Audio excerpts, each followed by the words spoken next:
আসসালামু আলাইকুম। সকলে ভালো আছেন? আসলে বিষয়টা কিছুক্ষণ আগে আমাদের অফিস ইনচার্জ সবকিছু আপনাদেরকে বুঝাই দিছে, হ্যাঁ। তারপরও আমার দায়িত্ব নৈতিক কর্তব্য, যেটা আমারও বলতে হয়। তো আপনাদেরকে সবকিছু বুঝে পাইছেন তো, হ্যাঁ। উনি যেভাবে বুঝায় বলছে প্রত্যেকটা জিনিস মেইন দরকার, হ্যাঁ। এটা না থাকলে কিন্তু এয়ারপোর্টে সমস্যা হবে, সবার থাকতে হবে। প্লাস আপনার পাসপোর্ট সাথে ভিসা লাগছে, এই ভিসা কপিটাও আছে সবার, ঠিক না? তারপর হলো টিকিট। আর আপনার ফ্লাইট আজকে রাত 11টা সিঙ্গাপুর এয়ারলাইন্স, নাকি সিঙ্গাপুর এয়ারলাইন্স, হ্যাঁ। আর এখন ভিসা হলো ব্রুনাই ভিসা, শোনা হয় না, এটা খুব ট্রাফ ভিসাগুলো বের করা, কি খুবই ট্রাফ, খুবই কঠিন।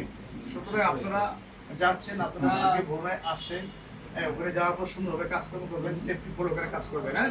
সেফটি ফার্স্ট, সেফটি কি সেফটি ফার্স্ট। আমি বেঁচে থাকলে আমার ফ্যামিলি, হ্যাঁ। আর আমার ফ্যামিলি বাঁচতে, আমার ফ্যামিলি বাঁচতে আমার টাকা দরকার। আমি বাঁচতে ফ্যামিলি বাঁচতে কি টাকা দরকার। আমি যদি না বাঁচি ফ্যামিলি দরকার নাই, ফ্যামিলি না থাকলে টাকা দরকার নেই। সুতরাং আমার লাইফে কি আগে সেফটি লাগবে, কি লাগবে? সেফটি সহকারে যেভাবে চলা যায়, কাজ করতে হয়, ঠিক সেটাই করতে হবে। সেফটি ফলো করতে এবং ওই দেশের রুল রেগুলেশন, আইন কানুন মেনে চলতে হবে, হ্যাঁ। আইন কানুন মেনে চলতে হবে। এক এক দেশে আইন কানুন এক এক রকম। আমাদের দেশে অনেক আইন কানুন ভুল করার পরে পার পাওয়া যায়, ওই দেশে কি পার পাবেন না, হ্যাঁ।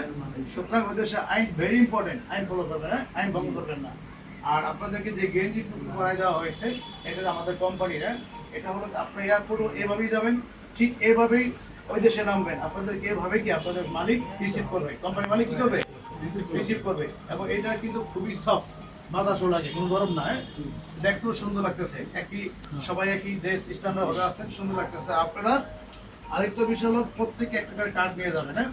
যে কোনো প্রয়োজন আমাদেরকে ফোন দেবেন, হাবিব আছে, রাকিব আছে, সাইড আছে, যারা যখন প্রয়োজন হয় তাকে ফোন দেবেন, হ্যাঁ, ঠিক আছে। আর এয়ারপোর্টে অবশ্যই অবশ্যই 4 ঘন্টা আগে থাকবেন। কয় ঘন্টা আগে?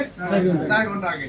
এটা যদি মিস না হয়, কারণ ব্রুনাই ভিসা যদি একবার এক্সপায়ার হয়ে যায় আর এখন রিনিউ হবে না, অনেক ঝামেলা চলছে। এই যে লোক 8 থেকে 10 মাস ধরে ঘুরতেছে, যাইতে পারতেছে না। আপনাদের ভাগ্যে আছে, আপনাদের যেতে পারতেছে। সুতরাং এটাকে যত্ন সহকারে রাখতে হবে, হ্যাঁ। তো ঠিক আছে, সবাই ভালো থাকুন, ধরে নেয়, হ্যাঁ, ওকে।